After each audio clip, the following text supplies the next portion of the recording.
Welcome to Chapter 23 of this FE12 H4 Reverse Recruitment LTC. This map will be cleared in only 3 turns, but this 20-minute video is the longest in this run because there will be 8 minutes of battle preps where I sell a lot of things, feed many stats boosters, and give Elice multiple rounds of drill grounds. All of this preparation is for Elice to take proper revenge on Gharnef and his underlings. If you're eager to see the actual clear, please feel free to fast forward 8 minutes into this video. Let me first note that we have reclassed Elice to Bishop, which is her original class. We gave her 2 arm scrolls from Chapter 21 Secret Shop to reach C-Tome. This will be the only map in this run where Elice uses magic. And as you probably guessed, C-Tome is for Elice to use the Starlight Tome in order to kill Gharnef herself. We will see how she does that. Apart from the 2 arm scrolls, we will also give Elice 4 spirit dusts, 1 from Chapter 19 and 3 from the base shop that I just bought in this chapter. We also bought all 3 talismans from the base shop. 2 of them will go to Elice, while the remaining 1, together with the C21 talisman, will go to Est. I'll explain why. Finally, we also bought Michaelis 1 more goddess icon on top of the Shima one to fix his luck issue. These purchases made us pretty poor, so we had to sell more weapons. We're able to reach 35,000 gold with a small amount of additional stuffs that we could still sell. I should explain here that normally the 25 magic cap of Bishop falls slightly short of crit killing Gharnef in 1 shot, which requires 45 attack because he has capped 60 HP and 25 res. But the +2 stats bonus from the Binding Shield means that Elice can exactly reach 45 attack with capped 25 magic, 17 might Starlight, and 1 attack bonus from C-Tome. Fortunately, Elice had enough magic procs that 4 spirit dusts together with some drill grounds will enable her to cap magic.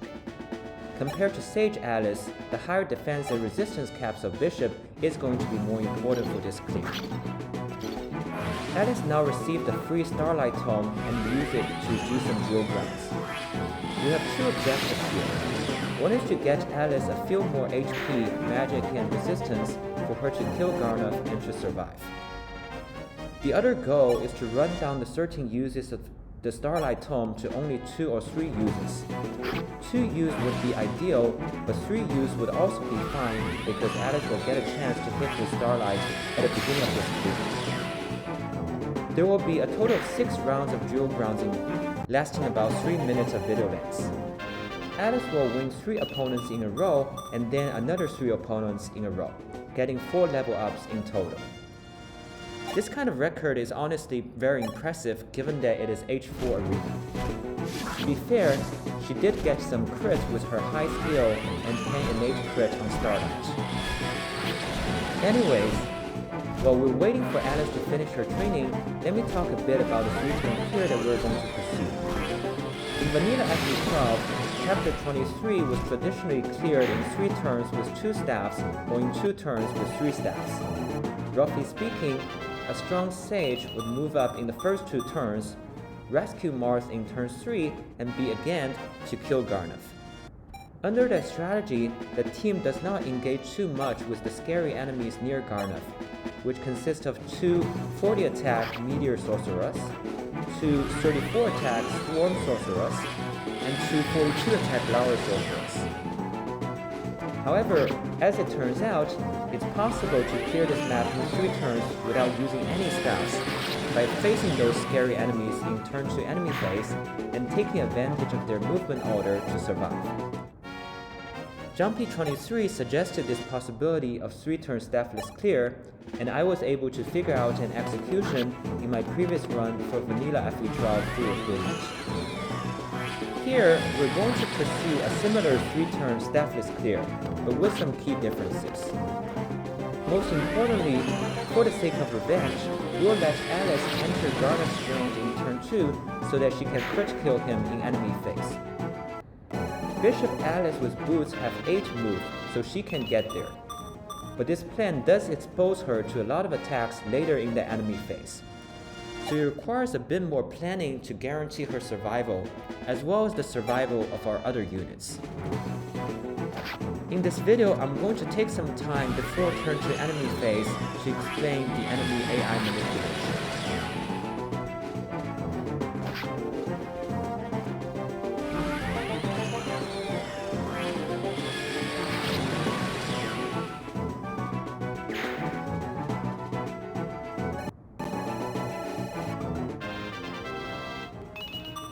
Alright, that was 6 rounds of jewel grounds for Elice, and the Starlight tome now has 3 uses left.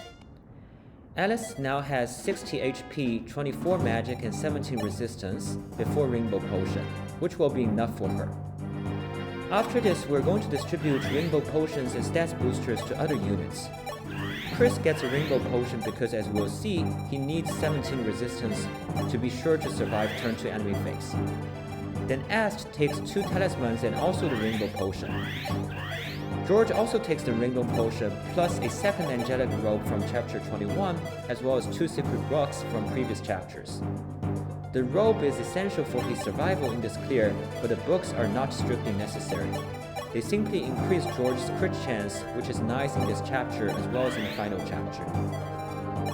Michaelis takes the Rainbow Potion plus 2 goddess icons. With those, Michaelis will have 14 luck, which is higher than Katarina's 12 luck as long as Katarina doesn't take the Rainbow Potion. Samson, Patria, and Pala will also get the Rainbow Potion.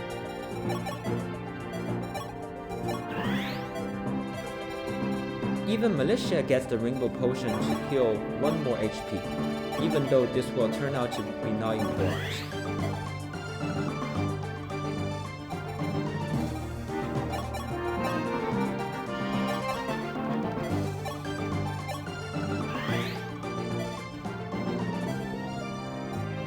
Unlike vanilla FE12, we do not need to deploy Zane here because we already have 2 fortified staffers, Lena and Militia. Nagi is also routed out in this clear because her stats are too weak as an early joiner, and because we already have enough strong units, plus 2 very decent fillers, Katria and Pala. When checking these starting positions, I realized that I still need to make a bow forge on Michaelis. We'll forge plus 2 might onto this killer bow for Michaelis to crit kill the mage dragons on this map. In fact, plus 1 might is already sufficient for the mage dragons here, but plus 2 will be needed for those in the final chapter. After this forge, we still have 19,000 gold for endgame, which is more than we need based on my planning.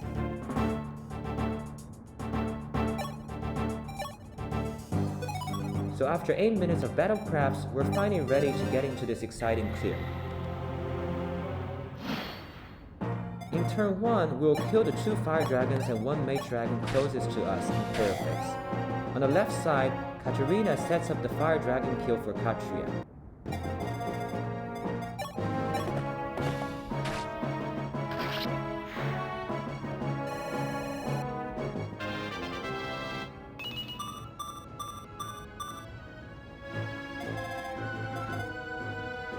Then Chris, Fu moves upwards and chips the mage dragon with Gharnef.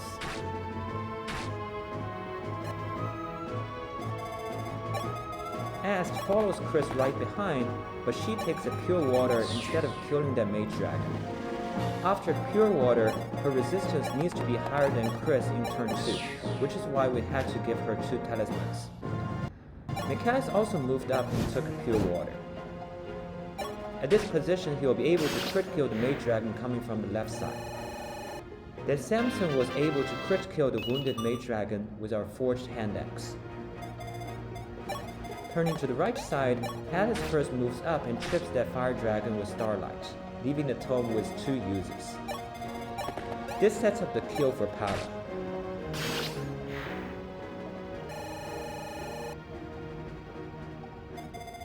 Then symmetric to Michaelis, George moves up and takes a pure water, ready to crit kill the mage dragon coming from the right side. After this, Fina dances Alice in order to move toward Gharnef.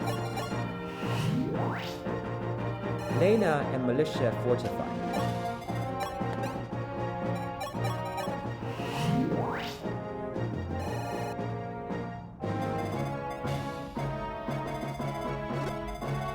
Finally, Elice moves up 7 tiles to be out of the range of that Mage Dragon at the bottom of the stairs. We don't want to deal with that Mage Dragon and the 2 nearby Glower Sorcerers in this enemy phase. But at this position, Elice can still seize with exactly 2 full moves. Elice also took a Pure Water to boost her resistance. Let's take a moment to look at the situation in turn 1 enemy phase. The bottom left Meteor Sorcerer will move first, and its target will be Katarina, who has the highest 4% chance of being killed by a crit. This is good because Katarina based the meteor away from Michaelis, who will face 2 more attacks. The bottom right Meteor Sorcerer will target Pala instead of George because he only has 1% chance to crit George and Pala has lower resistance than George. This is also good for us for the same reason. Once these siege enemies have moved, Michaelis will be attacked by a Fire Dragon and a Mage Dragon on the left side, and George will be similarly attacked by 2 dragons on the right side. In this enemy phase, we're going to suspend rig the left Fire Dragon to attack Michaelis from the above instead of from the left. And we'll also rig both Michaelis and George to crit and kill the 2 Mage Dragons.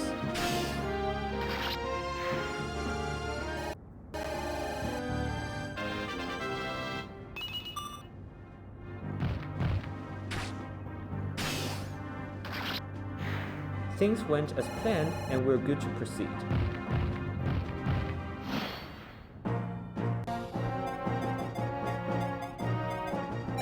In turn 2, Katria first finishes the Mage Dragon wounded by Chris.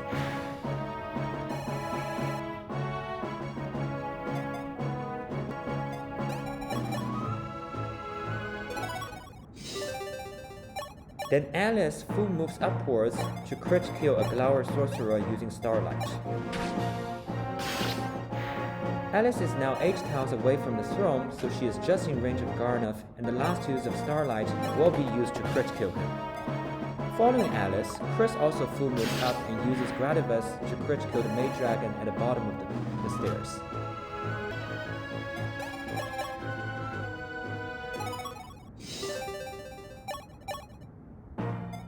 Then Ast full moves up and crit kills another dangerous Glower Sorcerer. Fortunately, Ast had enough training to barely survive that 42 attack Glower hit. These 3 units, Elice, Chris, and Ast, will absorb most of the damage up there. But there's still too much damage, so our 2 horsemen Michaelis and George also need to full move up to diverge the 2 swarm attacks. George must take a vulnerary here to ensure his survival in the next enemy phase. Down below, we still have 2 Fire Dragons in the face and 2 more on the sides.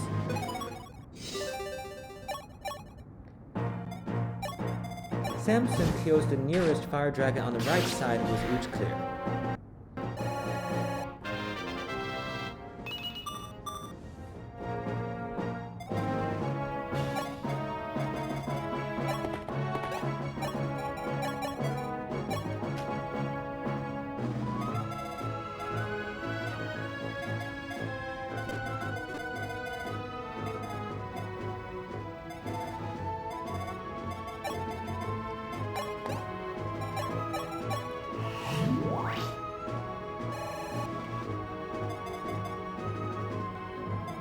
Then Katarina gets healed and she will be able to crit kill the other Fire Dragon on the left side. The 20% innate crit on the Shaver Tome is very helpful here. At this position, Katarina will be killed by the bottom left swarm and another Fire Dragon coming from the left, but Fina has a safe position to dance Katarina to move away from danger. Fina's position here is the main reason why we wanted that Fire Dragon to attack Michaelis from the above in the previous enemy phase. Last but not least, Lena uses Fortify to heal the entire team back to full HP. This position of Lena baits the bottom right swarm attack away from Samson, and it's important that Lena doesn't gain luck in this level up, so that the swarm sorcerer maintains 2% crit on her. Somehow, this 3-turn Staffless clear always relies on some luck baits.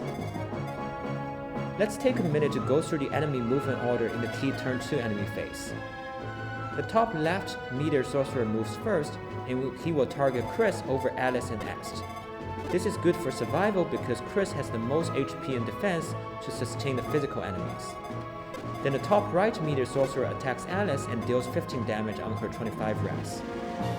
After this, the two swarm sorcerers will be distracted by our two horsemen Michaelis and George. This is also good because Michaelis George will not have to tank much else otherwise. Apart from these siege enemies, Gharnef will be the first to move. He'll move down 6 tiles and attack Elice, dealing 21 damage on her and leaving her with 24 HP. As discussed, Elice will be able to crit kill him. After Elice crits, the Starlight tome will break and Elice will equip Nosferatu instead. This is going to ensure her survival against those 3 fire dragons around her, who do 21 damage to her 24 defense. There's also another mage dragon up there that will move after Gharnef. This mage dragon is going to be baited by Chris so that Elice maintains a healthy HP level. With 17 res, Chris will be able to survive the meteor, this mage dragon, and any other fire dragon. So in the end, those fire dragons will still go for Elice, who has much lower defense than Chris and Est. I should point out that it's lucky that after Gharnef moves, the two Glower sorcerers near him do not jump the movement order and attack Elice immediately, even though they could kill her at that time. I don't know why, but if they were to jump the movement order, then Elice would need even higher resistance and perhaps also dodge the meteor before critting Gharnef. As it is, those Glower sorcerers would be blocked by the top fire dragon and not be able to reach Elice. Unless Elice crits, as we will see. Now, it is Elice's moment to take revenge on Gharnef. Out of my way, Gharnef! Elice actually crits upon my very first attempt, kills Gharnef, and gets a nice level up of him. Of course, she also obtains the Falchion as an icing on the cake. Next, that top mage dragon goes for Chris as planned.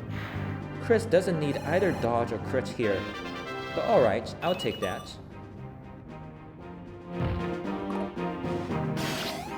Wow, Elice crits again. And again.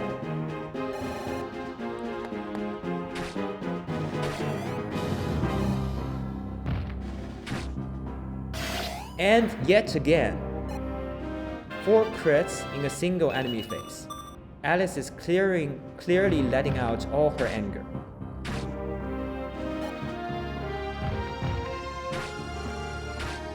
Alright, that was a stunning enemy phase. For this clear to work, Elice only needed to crit Gharnef, but since she and Chris had so many more crits, I'll be able to accomplish a side objective that I've never done before, which is to kill almost every enemy on this map, including those annoying meteor and swarm sorcerers at the top, except for the enemies behind the walls. That's what I'm going to do in turn 3. Militia and Lena fortified, with Militia continuing her growth as a physical combat unit. Then Katarina can cleanly finish the top Glower sorcerer, who was the only enemy that Elice didn't crit.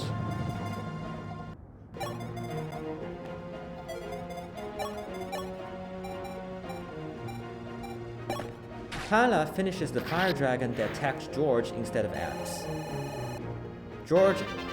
George's 23 defense is actually lower than Elice's 24. After that, George and Michaelis return favor to those two swarm sorcerers that attacked them. George and Michaelis can cleanly kill, but they both critted with anger.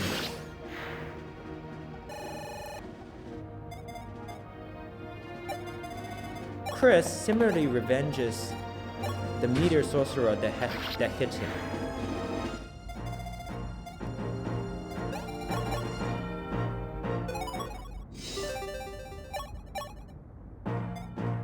And Est crit kills the remaining meteor sorcerer on the map.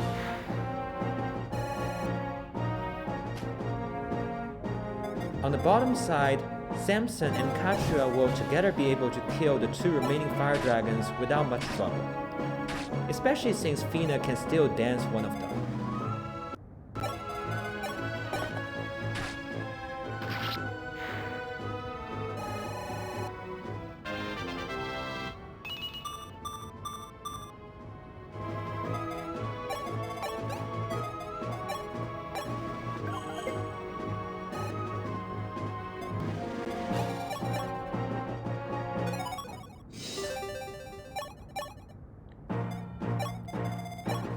With these kills, we're able to almost route the entire map in this 3-turn staffeless clear of Chapter 23. I'll see you next time for the final chapter, where I promise a fun and unexpected ending. Thank you for watching.